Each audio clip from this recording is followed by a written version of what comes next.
Hello and welcome back to Bible Book Club. Today I'm going to be sharing with you an overview and an outline and some observations from the book of Deuteronomy. So thank you for joining us, and let's go ahead and begin. The book of Deuteronomy, the name of it comes from the root word duo, which we use in our English language to mean two or something that's doubled. And the reason why it's given that name in the Old Testament has to do with the fact that Moses, in the book of Deuteronomy, Moses is repeating or giving a second narration of the story of their journey, basically. And it's the story that he's sharing is the time from Mount Horeb up until the time that they're entering the Promised Land. So it has a lot of repetition from the book of Exodus and especially from the book of Numbers, talking about their journey.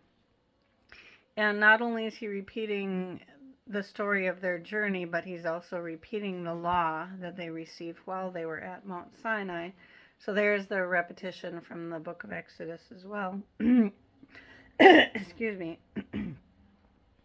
And the time frame that this covers, or the time frame, the setting in which Moses is sharing this information with the people of Israel, is the time leading up to their entering in the Promised Land. They've come from the Mount Horeb and they've traveled through the wilderness, and now they're at the point where they're about ready to enter into the Promised Land.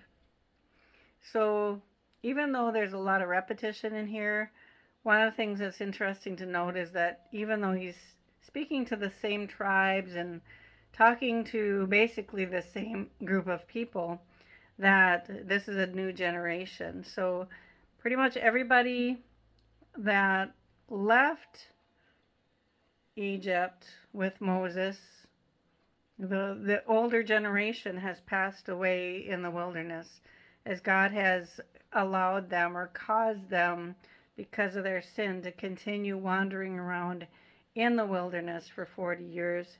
And he had told the people that anybody of that generation would not be able to enter into the Promised Land because they had not had the faith to believe that God was going to bring them in successfully into the Promised Land, but rather they feared their enemies, who really did not have the same power, blessing, ability that the people of Israel had because of their God.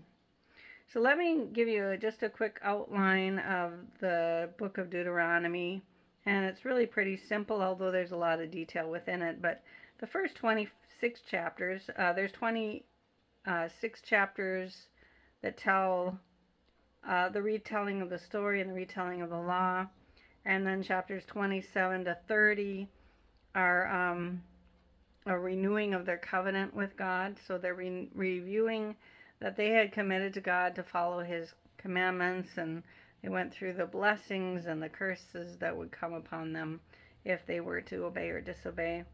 And then verses 31 to 34 is where Joshua is presented as Moses' successor. And then, of course, in the last chapter, we have the account of Moses' death. Some of the things that I observed in the book of Deuteronomy, and this isn't at all covering all the subjects, but just some things that I picked out that I observed while I was reading it. One is that the account that Moses gives of the journey and the story here in the book of Deuteronomy is just a little bit different from what you're finding as you're reading through the books of Exodus and Leviticus. And I think there's a couple reasons for that. One of the things that I think that I've probably heard pointed out more often than not is that in the original story, it's Jethro who comes, and Jethro, Moses' father-in-law, comes to him and sees how busy he is trying to judge all the people, and he says, why don't you set up leaders, and then when you have those leaders set up, you can be relieved of most of the responsibility and have them only come to you with the most important issues.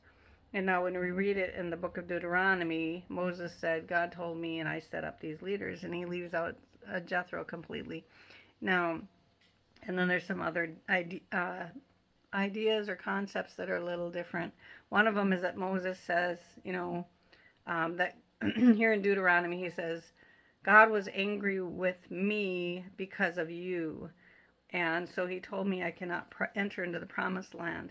Now, if we go back to the original story, we'll find that what happened was Moses was angry with the people. And God, because Moses was angry and God told him to speak to the rock, Moses struck the rock.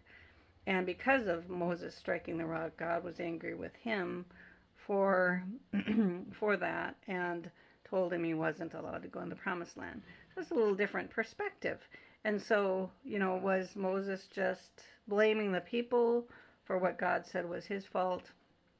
And I was thinking about how often in our lives we do similar things, and the things God is working in us, the memories we have, the experiences we have, and how we talk about it later in life might be a little bit different from how we tell the story around the time it happened. We see things differently. Maybe we forget details about the story, but we observe things differently. We understand things differently than we did when we were younger. Um, and sometimes we confuse different experiences or combine them thinking that it was the same experience or the same event when it was two different events. I find myself doing that just recently, and here I'm 60 years old and things aren't as clear in my brain as they were when I was 20 or 30. And so sometimes the stories come out a little bit different than how we would have told them several years ago. And not only that, but sometimes we emphasize a certain part of the story to bring a certain point across. And you find this with the New Testament prophets and New Testament preachers, that there were times when people told the story, and the way the point they're trying to make is a reason for them to emphasize a side of the story that maybe hasn't been emphasized before. And so I think sometimes Moses might have shared and expressed the story a little bit differently at the end of his life than he would have during his life. And whether that was good or bad, that's to be determined. And I guess that's really God's decision. But, how we perceive that and how we look at that is a little bit different. And the last thing I wanted to note on was in chapter 8, where Moses reminds the people that it's not because of your righteousness that God is bringing us into this land of prosperity and of goodness and of milk and honey. It's not because of your goodness, but it's because God has chosen you among all people, and the wickedness of all the people around, God has chosen us, he says, Moses says he's chosen us as his people to take vengeance on these godless people. But that doesn't mean you're more righteous than them, because you're very stubborn people as well. And I think that's a very important message for us to remember in our lifetime. Sometimes we think that we're being extremely blessed in our lives, and we think, that must be because I'm such a good person, and God is so blessed to have me as one of his children. And really the truth of it is that God is the source of those blessings, and it's a lot more about the goodness of God than it is about our own goodness, and it's good for us to keep that in mind.